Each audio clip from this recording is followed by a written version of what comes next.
블레셋 사람들이 이스라엘을 치매 이스라엘 사람들이 블레셋 사람들 앞에서 도망하여 길보아 산에서 엎드러져 죽으니라.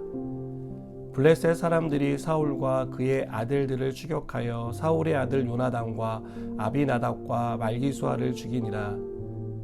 사울이 패전함에 활 쏘는 자가 따라잡으니 사울이 그 활 쏘는 자에게 중상을 입은지라.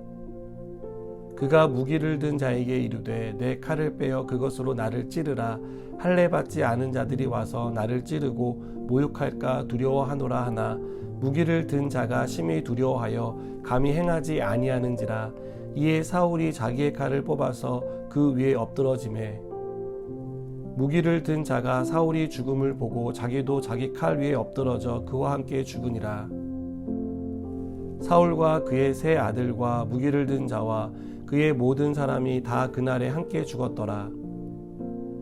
골짜기 저쪽에 있는 이스라엘 사람과 요단 건너쪽에 있는 자들이 이스라엘 사람들이 도망한 것과 사울과 그의 아들들이 죽었음을 보고 성읍들을 버리고 도망하매 블레셋 사람들이 이르러 거기에서 사니라.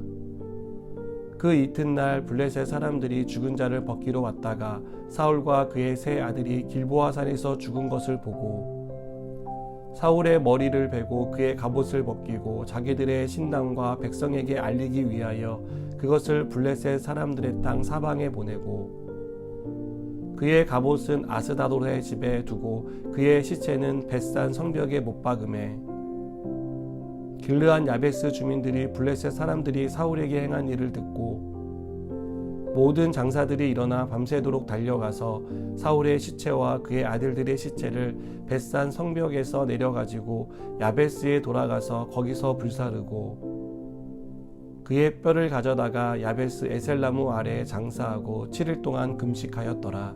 아멘. 오늘 본문은 이스라엘과 블레셋 사이에 일어난 전쟁의 결과를 보여줍니다. 모든 전쟁이 그렇듯 전쟁의 결과는 참혹합니다.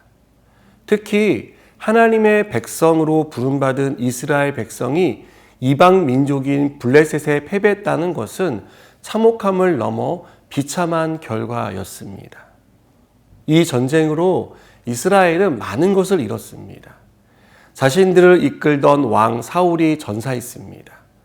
또 사울을 이어 자신들을 이끌 차세대 지도자였던 사울의 세 아들도 잃었습니다.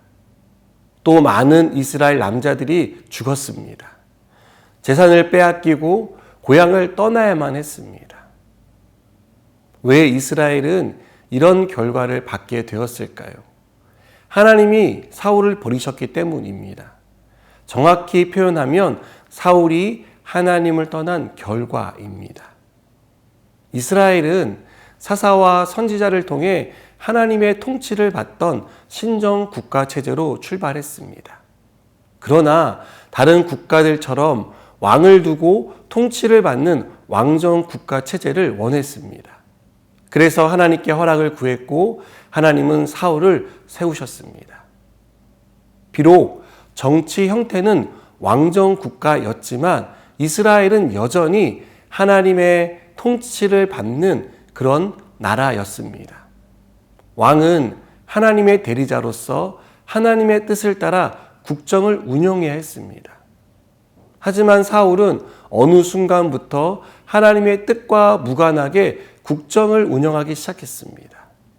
하나님이 기뻐하시는 선택이 아닌 자신을 축혀 세우고 지지하는 백성들이 기뻐하는 선택을 하게 되었습니다. 이렇게 사울은 하나님과 조금씩 멀어졌습니다. 그리고 그 조금씩의 결과는 사울을 하나님이 없는 사람으로 바꾸어 놓았습니다. 그러자 사울의 신변에 변화가 일어나기 시작했습니다. 악한 영이 괴롭혔고 정신적인 고통에 시달렸습니다. 불안과 두려움이 떠나지 않았습니다. 몇 번이나 싸워서 이겼던 블레셋에게 처참히 패배하게 되었습니다. 사울은 자신이 얻은 승리가 하나님 덕분이라는 것을 알지 못했습니다. 하나님이 이기게 하셔야 이길 수 있다는 이 지극히 단순한 사실을 잊은 것입니다. 사울은 하나님 없이 사는 것에 불편함을 느끼지 못했고 그래서 하나님을 찾지 않았습니다. 여러분, 화려한 인생을 산다고 행복한 것이 아닙니다. 풍성한 재물이 있고 권력을 가지고 있고 명예가 있다고 해서 그 사람의 종말도 그 사람의 인생처럼 화려하지 않습니다. 모든 것을 가졌지만 하나님이 없으면 그 사람은 아무것도 없는 사람입니다. 그러나 아무것도 가진 게 없어도 하나님을 믿는 사람은 모든 것을 가진 사람이라는 것을 믿으시기 바랍니다. 사울은 권력을 가지고 있었습니다. 명예와 부를 가지고 있었습니다. 그러나 하나님은 없었습니다. 하나님이 함께하지 않는 사울은 전쟁에서 승리할 수 없었다는 것을 기억해야 합니다. 사랑하는 여러분, 한 찬송 시인은요, 주 떠나가시면 내 생명 헛되네 라고 고백했습니다. 표면적으로 보면 하나님이 없는 인생과 하나님이 함께하는 인생은 큰 차이가 없어 보입니다. 그러나 하나님이 없는 사람은 헛된 인생을 살다 허무한 종말을 맞게 됩니다. 하나님과 함께하는 사람은 하나님으로 인해 풍성한 삶을 맞게 됩니다. 하나님이 없는 인생이 아니라 하나님과 함께하는 사람이 되시기 바랍니다. 우리 인생의 주인 되신 하나님과 더욱더 연합하는 저와 여러분 되기를 축복합니다. 기도하시겠습니다. 하나님, 우리의 인생이 하나님과 함께하는 삶을 살게 하여 주시옵소서. 더 깊은 연합이 이루어지게 하시고 그로 인하여 더 풍성한 삶을 살게 하여 주시옵소서. 예수님의 이름으로 기도드립니다. 아멘.